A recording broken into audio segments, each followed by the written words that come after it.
ధన్యవాదాలు అధ్యక్ష. అందరిది ఒక కథ, నాదొక కథ అధ్యక్ష. షాద్నగర్ తెలంగాణకు ఎంతైతే వివక్షత జరిగిందో షాద్నగర్కు అంతే వివక్షత జరుగుతూ ఉంది అధ్యక్ష.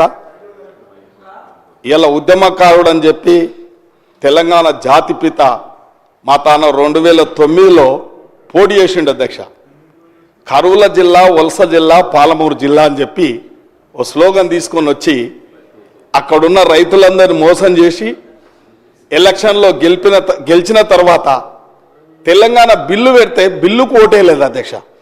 అటువంటి గొప్ప నాయకుడు అధ్యక్ష.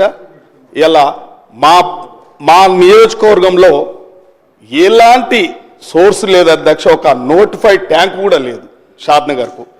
ఎత్తైన ప్రాంతం కాబట్టి ఆ ప్రాంతంలో వారు మాట్లాడిన మాటలప్పుడు తెలంగాణలో ఎత్తైన ప్రాంతం షాద్నగరు, లక్షిందేపల్లి విలేజ్ అని చెప్పి ఒక నెత్తి మీద కుండబెట్టినట్టు ఆ యొక్క రిజర్వాయర్ కడితే షాద్నగర్, చేవెళ్ళ, పరిగి, ఇబ్రాహీంపట్నం, మహేశ్వరం, ఈ పాటు నల్గొండ, దేవరకొండ, తమర కాన్సెన్స్ కూడా వస్తాయని చెప్పి గొప్పలు చెప్పిన వ్యక్తి ఆ రోజు బహిరంగ సభలలో చెప్పి కొట్టి మా ప్రాంతాన్ని కూడా మోసం చేసి 2009లో గెలిచి, 2014లో గెలిచి, 2018లో కూడా గెలిచి, లాస్ట్కు 2018లో కూడా లక్షిందేపల్లి రిజర్వాయర్ తప్పకుండా నిర్మాణం చేస్తాం, నేనే కూర్చుంటాను కూడా చెప్పడం జరిగింది అధ్యక్ష.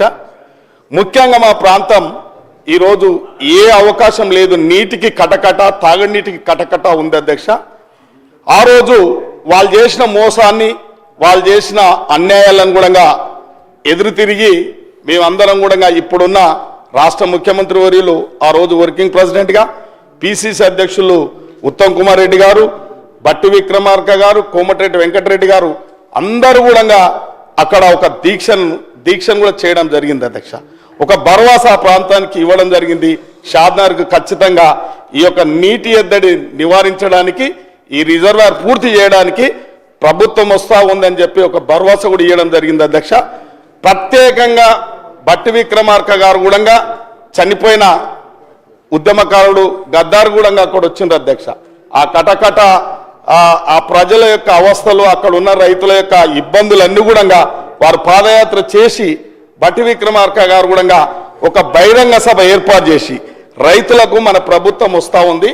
ఇలా ఏదైతే కేసీఆర్ చేసిన మోసం మనమంతా రేపు భవిష్యత్తులో ఒక భరోసాతోని ఆ యొక్క రిజర్వాయర్ నిర్మాణం చేయడానికి సహకరిస్తామని కూడా చెప్పడం జరిగింది అధ్యక్ష. ఈరోజు మేము అడుగుతుంది ఒకటే అధ్యక్ష. ఇలా కేసీఆర్ గారు 80,000 పుస్తకాలు చదివింది ఎందుకంటే పచ్చి అబద్ధాలు మాట్లాడడానికి, పచ్చి మోసాలు చేయడానికి. ఈ పచ్చి అబద్ధాలు, పచ్చి మోసాలు చేసిన వ్యక్తికి భారతరత్న ఇవ్వాలి అధ్యక్ష. అబద్ధాలు చెప్పింది అట్లా ఇలా మా ప్రాంతానికి పచ్చి అబద్ధాలు చెప్పిండు. కాబట్టి నేను దయచేసి ఇప్పుడున్న ప్రభుత్వాన్ని విజ్ఞప్తి చేస్తా ఉన్నా, ఆ ప్రాంతం ప్రజలకు ఒక అవకాశం అధ్యక్ష. గత ప్రభుత్వాలు ఇప్పటి వరకు ఆ యొక్క భూసేకరణ తట్టడి మట్టు కూడా భూసేకరణ చేయలేదు, ఎలాంటి నోటిఫికేషన్ కూడా ఇవ్వలేదు, ఎక్కడ కూడా పబ్లిక్ హియరింగ్ కూడా జరగలేదు. కాబట్టి ఇప్పుడు ప్రభుత్వాన్ని విజ్ఞప్తి చేస్తా ఉన్నా, ఇవాళ ప్రాజెక్టు 3 సంవత్సరాలు కానీ 4 సంవత్సరాలు కానీ కంప్లీట్ అయినప్పటికైనా మాకు కనీసం భూసేకరణ చేపడితే మాకు ఒక అవకాశం, ఒక భరోసా మా ప్రాంతానికి ఉంటుందని చెప్పి రాష్ట్ర ముఖ్యమంత్రి గారికి, నీటిపారుదల శాఖ మంత్రులకు, డిప్యూటీ సీఎం గారికి అందరికీ కూడా